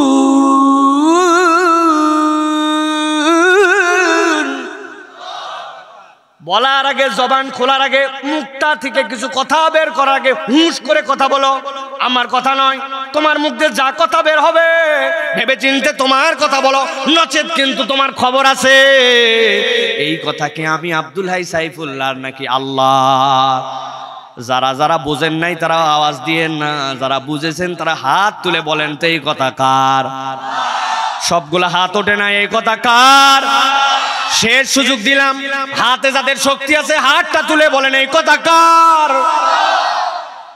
আল্লাহ বলতেছেন এইটা আমার কথা, অতএব বুঝ করে চলো বান্দা। এরপর আল্লাহ বলতেছেন এখন তুমি ভাবতেও পারো এরকম কোন কথা তো নতুন ভাবে আসতেও পারে। আল্লাহ বলতেছেন ওয়ালা ইয়াতুনাকা বিমাসালিন ইল্লা জিনাকা বিল হাক্কি ওয়া আহসানা তাফসীরা। আল্লাহ বলছেন আপনার কাছে যা আসছে তার তুলনা নাই, আপনার কাছে যেটা আসছে ওইটার কোনো উদাহরণ হবে না। আল্লাহ বলতেছেন তবে যেটা আসছে ওয়া আহসানা তাফসীরা, আল্লাহ বলছেন এটা আপনার কাছে উত্তম ব্যাখ্যা বিশ্লেষণ সহ আসছে, কিয়ামত পর্যন্ত মানুষের জন্য এটা যথেষ্ট হবে। সুবহানাল্লাহ। আপনি ভাবতে পারেন বাংলাদেশের জন্য কোরআন কেমনে ফিট করে। আপনি যদি এই কথা বলেন আল্লাহ মানা হয় নাই, নবী মানা আপনার হয় নাই। কেননা কিয়ামত পর্যন্ত আল্লাহ বলছেন ওয়াহসানা তাফসীরা, আমি রব্বুল আলামিন এর মধ্যে উত্তম উত্তম কথা ঢুকায় দিয়েছি। সুবহানাল্লাহ। তাহলে প্রিয় ভাইরা, কোরআনের সাথে আমাদের সম্পৃক্ত হওয়ার দরকার আছে তো ভাই? আর কি বলবো না, শেষ করে 12টা 9 বাজে শেষ করে দেই না? আপনার বিরক্ত হননি এখনো? প্রিয় ভাইয়েরা চলেন সামনে আর 2টা পয়েন্ট বলবো। 2টা পয়েন্ট বলে আমরা কথা আমাদের গুছায় নিয়ে আসবো। আল্লাহ রাব্বুল আলামিন বলতেছেন নবী আপনি জানায় রাখেন, 2টা আয়াত বলবো ব্যাক টু ব্যাক, ভালো করে খেয়াল করেন। সূরা বনী ইসরাইল আল্লাহ বলছেন কুল্লা ইনজিতামাআতিল ইনসু ওয়াল জিন্নু আলা আন ইয়াতু বিমিসলি হাযাল কুরআন লা ইয়াতুনা বিমিসলিহি ওয়ালাউ কানা বা'দুহুম লিবা'যিন যহিরা। দুনিয়ার মানুষ ভালো কিছু বানানোর জন্যই চেষ্টা করেছে এমন একটা নিয়ম কানুন বানাবো যেটা যেন ওই কওমের জন্য, এলাকার জন্য এটা ফিট হয়ে যায়। কিন্তু দুনিয়ার মানুষ যত নিয়ম বানাক ওর মধ্যে ফাঁক ফোকর গ্যাপ থাকে কি না? কথা বলেন।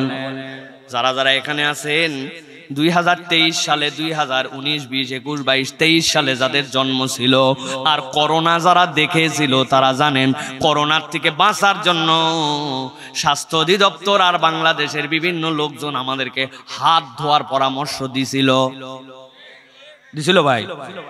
কয় সেকেন্ড? 20 সেকেন্ড। ভুলে গেছেন আন্দাজে, এই কয়দিনের কথা মনে রাখতে পারে। কত বিজ্ঞাপন দেখাইছে, এই স্টে হ্যান্ড ওয়াশ। ওরে বাবা, এই স্টে হ্যান্ড ওয়াশ কয় ভাবে? 6 ভাবে। মনে আসেনি ভাই? 20 সেকেন্ড ধরে হাত ধোও। এক লোক চিন্তা করছে করোনা থেকে বাঁচা লাগবে, এই জন্য হাত ধুইছে 20 সেকেন্ড। ধোয়ার পরে হঠাৎ করে কপালটা একটু চুলকানি উঠছে, আস্তে করে কপালটা বাম হাত দিয়ে চুলকাইছে। চুলকানির পরে মনে হয়েছে হাত ধোয়ার আগেও তো কপালে একবার হাত দিছিলাম, তাহলে এই জার্ম তো কপালে ছিল, আবার তো হাতে লেগে গেছে, কি করব? আবার আবার ধুইছে। ধোয়ার পরে এরপরে হঠাৎ করে জামাটা এরকম করে টান দিয়ে এই জায়গায় একটা চুলকানি দিয়ে চিন্তা করছে হায় হায়, বাম হাত দিছিলাম এখানে, ডান হাত দিলাম এখানে, ওইটা তো কপালে মুখে লাগানোর আগে এখানেও লাগছিল, তাইলে তো হাত ধোয়া আবার গেল ফৌত হইয়া। আবার কি করা লাগবে? ধুতেই থাকো। তোর সাবান স্লো নাকি রে? অতঃপর নিয়ত করছে যত চুলকাক মরদ আর কোথাও হাত দিবে না। বাঙালি যদি একবার নিয়ত করে কোথাও চুলকাবে না, ওর গোটা গা চুলকায়। কথা ঠিক কিনা? ডাক্তার চাচারা বলতে পারবে, একবার যার প্লাস্টার করে ভাই, ঝাঁটার কাঠি দিয়ে ভিতরে অনেকে চুলকায়, এত চুলকানি। এখন ওই লোক চুলকাতে চুলকাতে অস্থির হয়ে যাবে, কিন্তু সমাধান খুঁজে পাবে না। আমি বুঝানোর জন্য বলছি, ভালো করে বোঝেন। আল্লাহ রাব্বুল আমিন বলছেন, কুল্লা ইন ইজতামাতিল ইনসু ওয়াল জিন্নু আলা ইয়াতু বিমিথলি হাদাল কুরআন।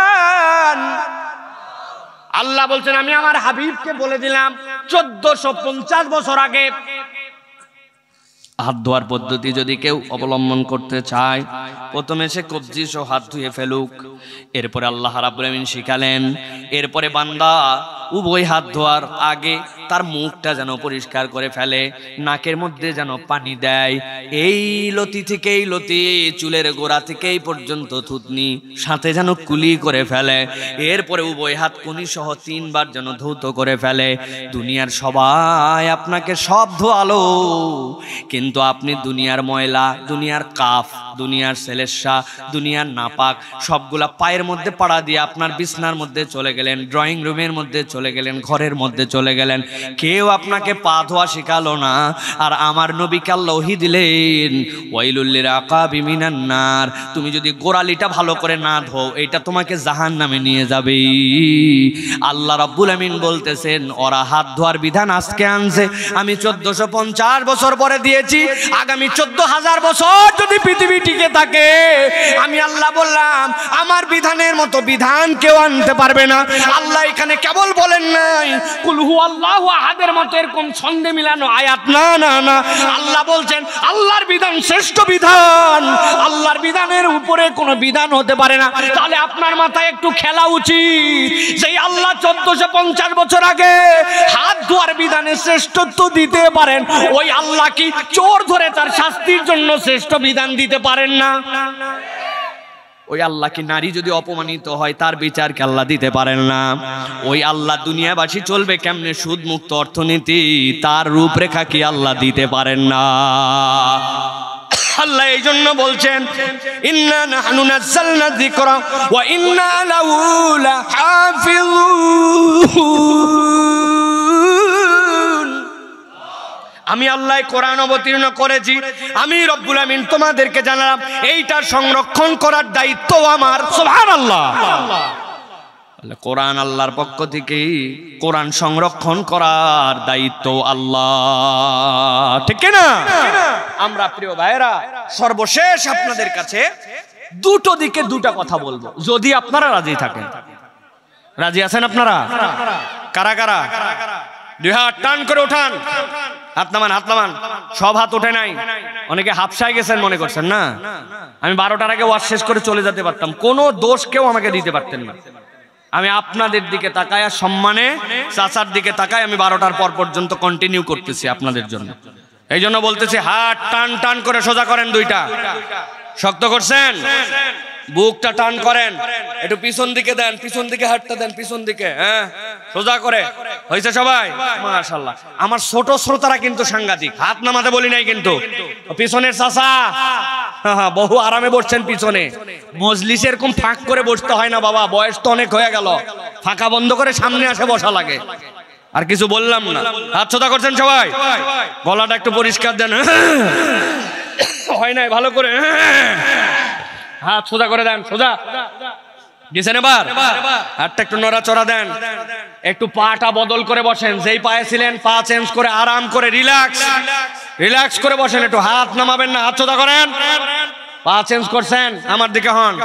বহুত স্বেচ্ছাসেবক দেখলাম আমার তকবির দিয়ে নিয়ে আসলো বেগুনি কালারের পাঞ্জাবি পরা, এখানে দেখি কয়টা মাত্র পোলাপান, এরা কি ডিউটি করতেছে রাত্রের বেলা? বাইরে ঘোরাফেরা না, ভেতরে আসো। হাত সোজা করছেন সব, গলা পরিষ্কার হয়েছে? এবার একটুখানি আরেকবার ফাইনাল, হাতটা বুক বরাবর নেন, এই বরাবর নিছেন। বাহিরে অনেক লোক মনে করছে এবার মাহফিলে কোনো লোকই হয় নাই, হুজুর বোধহয় খালি কমিটি নিয়ে ওয়াজ করতেছে। জি না, আপনি আসতে পারেন নাই, আপনি কপাল পোড়া, আপনার তকদির খারাপ, আপনার ভিতরে ইমানের বাতি নবায়ন করা লাগবে। এই ছেলেরা কোরআন শোনার জন্য আয়োজন করছে, কোরআন শুনতেও তারা আসছে, ঠিক কিনা? পারবেন ইনশাআল্লাহ একটা তাকবীর দিতে? বাহিরের লোক টের পাবে তো যে ভিতরে আল্লাহর হিম্মতওয়ালা বান্দারা প্যান্ডেল ভরা আছে। পারবেন ইনশাআল্লাহ? যারা পারবেন একটা আকাশ বাতাস মুখরিত করে তাকবীর দিতে তারা বলেন আল্লাহুম্মা আমিন। হয়নি? জোরে বলেন আল্লাহুম্মা আমিন। আমি যখন বলবো লিল্লাহে তাকবীর, আপনারা হাত আসমানের দিকে ছুড়ে দিয়ে বলবেন আল্লাহু আকবার। পারবেন ইনশাআল্লাহ? গলা থাকলেই কি আর গেলেই? রেডি সবাই? গলা ভাঙে ফেলতে রাজি আছে, কিন্তু এইরকম হিম্মত করে তাকবীর দেন। পারবেন ইনশাআল্লাহ? দেখে একটা তাকবীর দিতে হবে। হাতগুলা রেডি করেন, গলাটা পরিষ্কার করেন, মনোবল বাড়ান, ফাঁকিবাজি দিবেন না। ওই যে মুরব্বিক দেখে একটা কথা মনে পড়ছে, সামনে মুরব্বি। আমি একবার দিনাজপুরে ওয়াজ করতে গেছি, যাই এইরকম গভীর রাত ঠান্ডা, লোকজনকে বলছে একটা তাকবীর দিতে, আল্লাহর জন্য জীবন উৎসর্গ, পাম পট্টি দিয়া লিল্লাহে তাকবীর। সামনে মুরব্বি ছিল, উত্তর দিছে আল্লাহু আকবার। ওই দিন বুঝছি ভাই, পাম দিয়া কাম, দিল থেকে না আসলে ফামে কাম। এই জন্য আপনারা ফাম দেই নাই, দিল থেকে একটা তাকবীর দিতে পারবেন ইনশাআল্লাহ?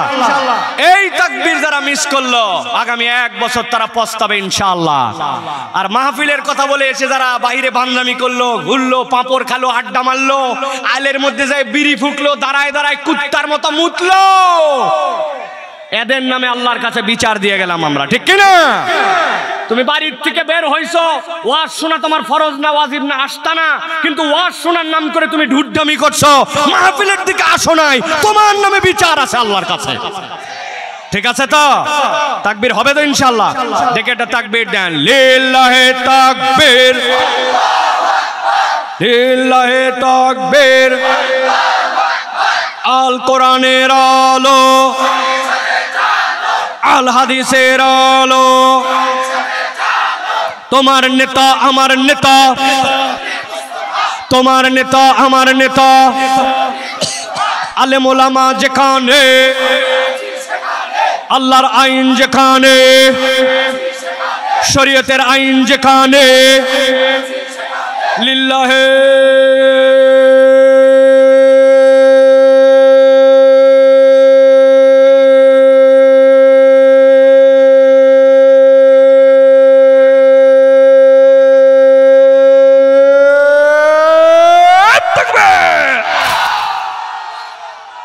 আলহামদুলিল্লাহ বলেন।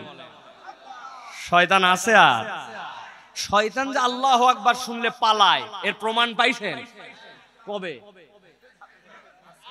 জি না, আন্দাজি কথা বলেন না। দেখবেন আপনাদের এলাকায় জোহরের সময়, অলস দুপুর, কঠিন রোদ, সবাই ক্লান্ত, হঠাৎ করে জোহরের আজান হয়েছে, আল্লাহু আকবার, আল্লাহু আকবার। যেই আজান হয়েছে, বালুর ঢিপির উপরে একটা মরা মরা কুত্তা কাত হয়ে শুয়েছিল, হঠাৎ করে মাথা তুলে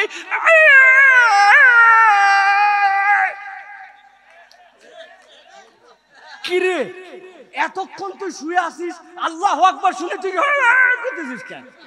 আল্লাহর নবী বলতেছেন, তোমরা দেখো না, আল্লাহ আমারে দেখাইছেন, কুত্তা শয়তান দেখে আল্লাহু আকবারের ধ্বনি সহ্য করতে পারে না, শয়তান পালায়া যায়, ঠিক না?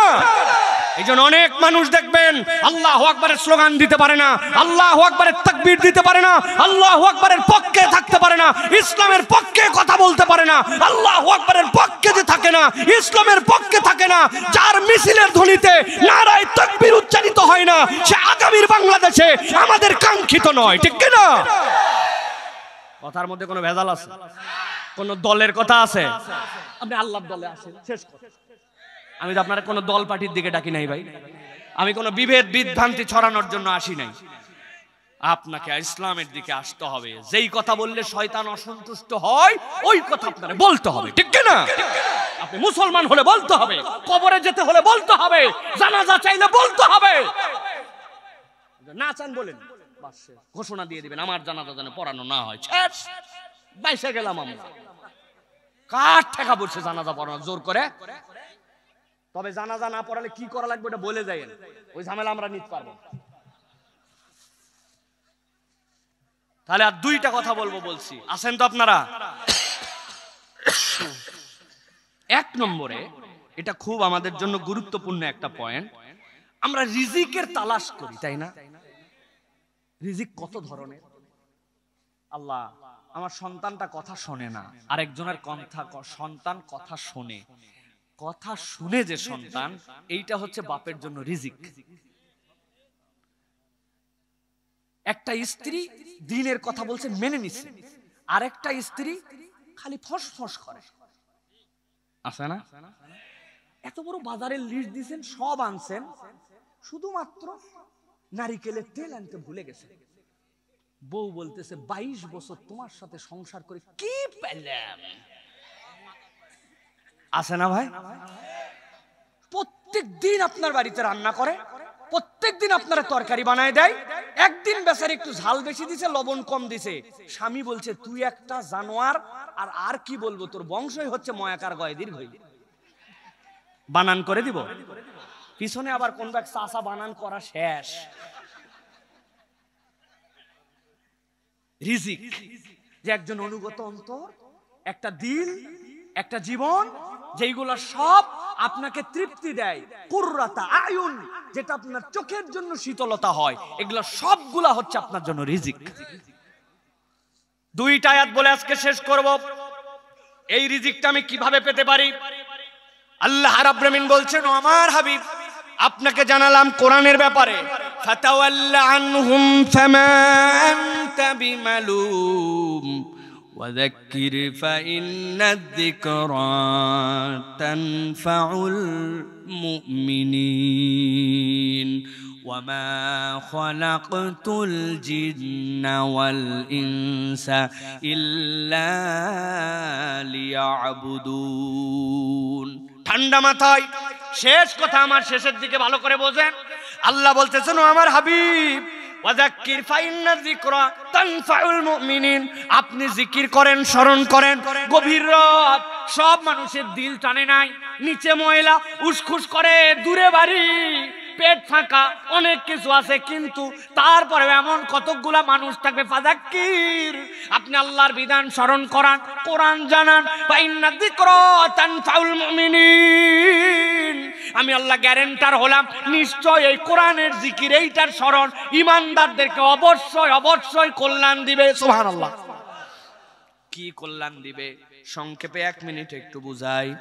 আল্লাহ রাব্বুল আমিন বলতেছেন, ওয়ামা খালাকতুল জিন্না ওয়াল ইনসা ইল্লা লিয়াবুদুন, আমি জিন আর ইনসানকে আমি কেবলমাত্র আমার ইবাদত ছাড়া অন্য কোন উদ্দেশ্যে সৃষ্টি করি নাই। আয়াতটা মনে রাখেন।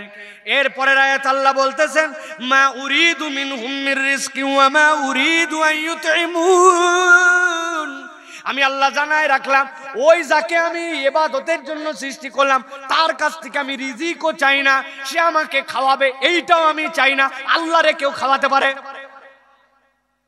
দুইটা আয়াত মনে রাখেন। আল্লাহ এর আয়াতের পরে বলতেছেন, ইন্নাল্লাহা হুয়ার রাজ্জাকু যুল কুওয়াতিল মাতিন, তুই কি খাওয়াবি রে বান্দা? আমি আল্লাহ জানালাম, আমি তোর জন্য রাজ্জাক আর যুল কুওয়াতিল মাতিন, আমি অমুখাপেক্ষী, আমার থেকে ক্ষমতা ধরার কেউ নাই। আল্লাহু আকবার।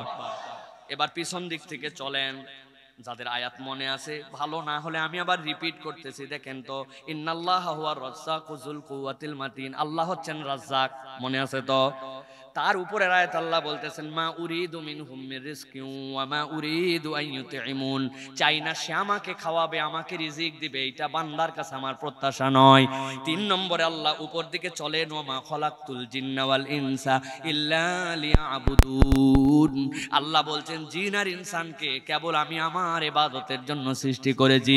তার উপরের আয়াত, ওয়াযাক্কির ফাইন্নায যিকরা তানফাউল মুমিনিন, কোরআনের জিকির করেন, এইটা বান্দাদেরকে জানান। কোন বান্দা যদি এইটা মেনে নেয়, মাথায় কাজ করুক আর না করুক, বোধে ধরুক আর না ধরুক, কোরআনের পক্ষে সে চলে আসছে, আল্লাহ বলতেছেন এইটা তার জন্য উপকার দিবে। উপকারকে আল্লাহ আম করে রেখেছেন, নিচে আল্লাহ খাস করেছেন, ইন্নাল্লাহা হুয়ার রাজ্জাকু যুল কুওয়াতিল মাতিন। বান্দা, তোর যত ধরনের রিজিক লাগবে, তোর সুস্থতার রিজিক লাগবে, ভালো স্ত্রীর রিজিক লাগবে, উত্তম সন্তানের রিজিক লাগবে, নিরাপত্তার রিজিক লাগবে, সুস্বাস্থ্যের রিজিক লাগবে, ক্ষমতার রিজিক লাগবে, ইজ্জতের রিজিক লাগবে, তোর যত ধরনের রিজিক লাগবে, এই কোরআনের জিকির দ্বারা আল্লাহ তোকে দান করে দিবে। কত অতএব কোরআন আমাকে পিছায় দিতে আসে নাই, কোরআন আমাকে আগায় দিতে আসছে, ঠিক কি না? সর্বশেষ যেটা বলে আজকে শেষ করব প্রিয় ভাইরা, সেটা হচ্ছে আল্লাহ রাব্বুল আলামিন এই কোরআনের পক্ষে যদি কেউ আসে, তার দিল এমন ভাবে আল্লাহ রাব্বুল আলামিন তৈরি করে দেন, কোরআন ছাড়া, কোরআনের সোহবত ছাড়া, কোরআনের পরশ ছাড়া প্রকৃত আনন্দ খুঁজে পাওয়া যায় না। ফেমি ওতাদেলা নামে নাইজেরিয়ার একজন বিখ্যাত বড় লোক ছিল, এত টাকা পয়সার মালিক, ডিজেলের ব্যবসা করত। তো সে চিন্তা করছে আমি সুখ দুনিয়ায় যেভাবে আছে আমি হাসিল করার জন্য চেষ্টা করব। উনার এই কথা বলে আজকের কথা শেষ। উনি বললেন আমি বন্ধুর সাথে পরামর্শ করে, আপনজনের সাথে পরামর্শ করে চিন্তা করছি 4টা ক্রাইটেরিয়ায় আমি আমার সুখ কিনে ফেলবো। তার নিজের এটা জবানবন্দি। 1 নম্বর চিন্তা করছি যত পারি সম্পদ অর্জন করব। এমন সম্পদ অর্জন করতে শুরু করলো, এক পর্যায়ে দেখা গেল পুরো আফ্রিকা মহাদেশের 90% ডিজেল উনি নিজে সেল করে। উনার সেল করা না হলে ডিজেলের কোনো কিছু চলতে পারে না, এত সম্পদ তার। সুখ পাই না, দেখি শান্তি হয় না। চিন্তা করছে এরপরে দুনিয়ার যত দামি জিনিস আছে সব কিনবো। রোলস রয়েলস এর সবচেয়ে দামি ইউনিক ওয়ান পিস এই গাড়ি আর দুনিয়ার কারোর জন্য বানাবেন, এরকম গাড়ি বানায় দাও, এরকম ডায়মন্ডের হার দাও, এরকম ঘড়ি দাও। এক ঘড়ির দাম 50 কোটি টাকা, এই ঘড়ির কপি হবে না, রোলেক্স কোম্পানির থেকে অর্ডার দেব। দুনিয়ার যত দামি অ্যান্টিক থেকে সব আছে, কিন্তু তারপরে তো ভালো লাগে না, সুখ আসে না। চিন্তা করছে এরপরে 3 নম্বরে যে দুনিয়ার যত বড় বড় প্রজেক্ট আছে সবগুলো নিজের করে নিতে হবে। একটা প্রজেক্টের জন্য মনে হয় সুখ হয় না, ওটাতে এক কেন্দ্রিক। এরপরে কিভাবে বিল্ডিং এর প্রজেক্ট, কিভাবে রাস্তার প্রজেক্ট, কিভাবে রডের প্রজেক্ট, কিভাবে তেলের প্রজেক্ট, কিভাবে ফার্নিচারের প্রজেক্ট, সব প্রজেক্ট কিনি। টাকা আছে আমার, অথবা আমি বিভিন্ন দিকে বিনিয়োগ করব। দেখে প্রজেক্ট কিনে তো আরো টেনশন বাড়ছে, বলে আমার সুখ হয় না। সর্বশেষ উনি বলছেন, আমার এক বন্ধু একদিন আমাকে এসে বলল যে দোস্ত, আমাদের এলাকায় একটা এরকম প্রতিবন্ধীদের একটা আশ্রম আছে, যেখানে 200 হুইল চেয়ার দিলে এই বাচ্চাগুলি হুইল চেয়ারে করে ঘুরতে পারবি, তুই কি দিবি? বলছি এটা কোনো ব্যাপার হলো, দিয়ে দিলাম। তো ওই বন্ধু আমার এত আপন হয়ে আমাকে জড়ায় ধরে বলছে, দোস্ত ফাঁকা থাকলে খালি হুইল চেয়ারে দিস না, চল একটু দেখে আসি যে হুইল চেয়ার গুলো যাদেরকে দিচ্ছি কেমন লাগে। বলে গেছি, যাওয়ার পরে বাচ্চা কাচ্চা যখন হুইল চেয়ার নিচ্ছিল, সাধারণ এক হুইল চেয়ার, যেটা হয়তো আমার একটা আংটির মূল্যের সমান নাই, এত দামি আংটি আমি পরি, একটা ঘড়ির সমান মূল্য না, এত দামি ঘড়ি আমার ফেমি ওতাদোলা, কিন্তু এই 200 চেয়ার যাদেরকে দেওয়া হচ্ছে এটা এমন ভাবে তারা রিসিভ করতেছিল, দেখে মনে হচ্ছিল পৃথিবীতে এর চেয়ে দামি সম্পদ তাদের কাছে নাই। আমার দেখে চোখে পানি চলে আসলো। হঠাৎ করে যখন প্রোগ্রাম শেষ, আমার খুব ভালো লাগা কাজ করতেছিল। ফিরে যখন যাব, একটা ছেলে ওই হুইল চেয়ার দিয়ে পাশ দিয়ে যাচ্ছিল, লাফ দিয়ে ওখানে নেমে আমার পা জড়ায় ধরছে। আমি বললাম, ভাই তুমি পা ধরো না, তোমার কি চাই, হোয়াট ডু ওয়ান্ট প্লিজ, কি লাগবে আমাকে বলো, একটা হুইল চেয়ার তোমার যদি এনাফ না হয় কি লাগবে আমাকে বলো, আই উইল প্রোভাইড ইউ। তো ওই ছেলেটা চোখের পানি ফেলে বলতেছে, স্যার আমার কিচ্ছু লাগবে না, আমার কিচ্ছু লাগবে না, তুমি আমাকে ছাড়ো, তুমি আমার মুখের দিকে ফ্যাল ফ্যাল করে তাকায় আছো কেন?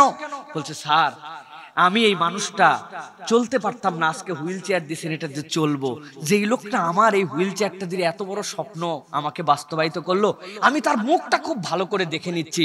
আমি যদি কোনোদিন জান্নাতে যাই, হেভেনে যাই, যাওয়ার পরে যদি দেখি এই লোকটা নাই, আমি তাকে খুঁজে নিব, যে আমার মনে এত আনন্দ দিল, তাকে তো জান্নাতে ছাড়া আমি থাকবো না। উনি বললেন, জীবনের সুখ খুঁজে পেয়ে গেলাম, জীবনের সুখ খুঁজে পেয়ে গেলাম। কেবল অর্জনেই সুখ নয়, দেওয়াতে সুখ, পরকালের জন্য কাজ করাতে সুখ, মানুষের জন্য নিবেদিত হওয়াতে সুখ, এতিম মিসকিনের পিছনে নিবেদন করাতে সুখ। খালি জমা করে ব্যাংক ব্যালেন্স করার মধ্যে সুখ নাই, বিতরণে যে সুখ, খাওয়াতে যে সুখ, দেওয়াতে যে সুখ, মানুষের কল্যাণে যে সুখ, ওটাই হচ্ছে প্রকৃত সুখ, ঠিক কি না? আল্লাহ বলতেছেন, বান্দা এটা তুমি বলতেছো ঠিক, কিন্তু এই মোটিভেশন তোমাকে কে দিবে? আল্লাহ বলছেন, কুনতুম খায়রা উম্মাহ উখরিজাত লিন-নাস, তোমাকে নরমাল সৃষ্টি করা হয় নাই, তোমাকে অপরের কল্যাণের জন্য সৃষ্টি করা হয়েছে। অতএব আমরা আজকে এই মাহফিল থেকে যাওয়ার সময় শপথ নিয়ে যাব 3টা। 1 নম্বর, কোরআনওয়ালা জীবন বানাবো। 2 নম্বর, কোরআনের বিপক্ষে নিজের অবস্থান কখনো রাখবো না, মাথায় ধরুক আর না ধরুক। আর 3 নম্বরে, যতদিন বেঁচে থাকবো মানুষের কল্যাণের জন্য নিজেকে নিয়োজিত রাখবো। রাজি আছি? এই বাচ্চারা ভয় পাচ্ছে যে হুজুর আমরাই ছাত্র মানুষ, আমরা ভাই দোয়া করি আল্লাহ তোমাদেরকেও বড় করবে, যখন আমার সামর্থ্য হবে তখন আমি মানুষের জন্য করব। রাজি আছি ইনশাআল্লাহ? খালি নিজ নিজ না পরের জন্য করতে হবে, সমাজের জন্য করতে হবে, দেশের জন্য। ভাই ব্রাদার রাগারাগি ছিল, বোনের সাথে মন ধরাধরি ছিল, উমুকের সাথে মনের মধ্যে কাটাকাটি ছিল, সব মাফ করে দিব। এখন থেকে সবাইকে আপন ভেবে আগামীর বাংলাদেশে আমরা চলবো ইনশাআল্লাহ। আল্লাহ আমাদেরকে কবুল করেন, আল্লাহুম্মা আমিন। আজকের এই চমৎকার আয়োজনে যারা এসেছেন, যারা শুনেছেন, যারা এই আয়োজনে বাস্তবায়ন করেছেন, যারা খরচ করেছেন, আল্লাহ সকলকে উত্তম বিনিময় দান করেন।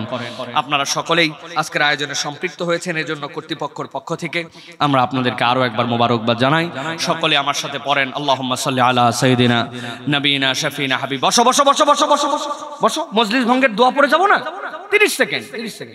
সকলে আমার সাথে সাইদুল ইস্তেগফার পড়েন। আল্লাহুম্মা আনতা রাব্বি লা ইলাহা ইল্লা আনতা খলাকতানি ওয়া আনা আবদুকা ওয়া আনা আলা আহদিকা ওয়া ওয়া'দিকা মাসতাতা'তু আউযু বিকা মিন শাররি মা সানা'তু আবুউ লাকা বিনি'মাতিকা আলাইয়া ওয়া আবুউ বিযামবি ফাগফিরলি ফাইন্নাহু লা ইয়াগফিরুয যুনুবা ইল্লা আনতা। ফজরের পরে যদি পড়েন, মাগরিবের আগে মারা গেছেন জান্নাত, মাগরিবের পরে পড়ছেন সূর্য উদয়ের আগে মরছেন জান্নাত। সাইয়্যিদুল ইস্তেগফার এটা শিখে নেবেন ইনশাআল্লাহ। একটু আমিন বলেন। আল্লাহ আজকের আয়োজনকে কবুল করেন, আশা বসাকে কবুল করেন, আমাদের হায়াতে বরকত দেন, আমাদের রিজিকে বরকত দেন, রোগ বালাই দূর করে দেন। আল্লাহ আয়োজনকে কবুল করে নেন, আমাদেরকে মাসুম বেগুনা বানায় দেন। আল্লাহ যে যেভাবে সহযোগিতা করছে সকলকে উত্তম জাযা খায়ের দান করেন। এই এলাকাকে কবুল করেন, যুবকদেরকে কবুল করেন, আমাদের ভুল ভ্রান্তি মাফ করে দেন, আমাদের মা বোনদেরকে কবুল করে নেন, আমাদের আব্বা আম্মা যারা কবরে চলে গেছে আল্লাহ দয়া করে আপনি মাফ করে দেন, যাদের আব্বা আম্মা বেঁচে আছে হায়াত দারাজ করে দেন। আব্বানা আতিনা ফিদ দুনিয়া হাসানা ওয়া ফিল আখিরাতি হাসানা ওয়া কিনা আযাবান নার। সুবহানাকাল্লাহুম্মা ওয়া বিহামদিকা আশহাদু আল্লা ইলাহা ইল্লা আনতা আস্তাগফিরুকা ওয়া আতুবু ইলাই। আসসালামু আলাইকুম ওয়া রাহমাতুল্লাহ। এবার আপনারা সালাম দেন। ওয়া আলাইকুমুস সালাম ওয়া রাহমাতুল্লাহি ওয়া বারাকাতুহু ওয়া মা আলাইনা ইল্লাল বালাগ।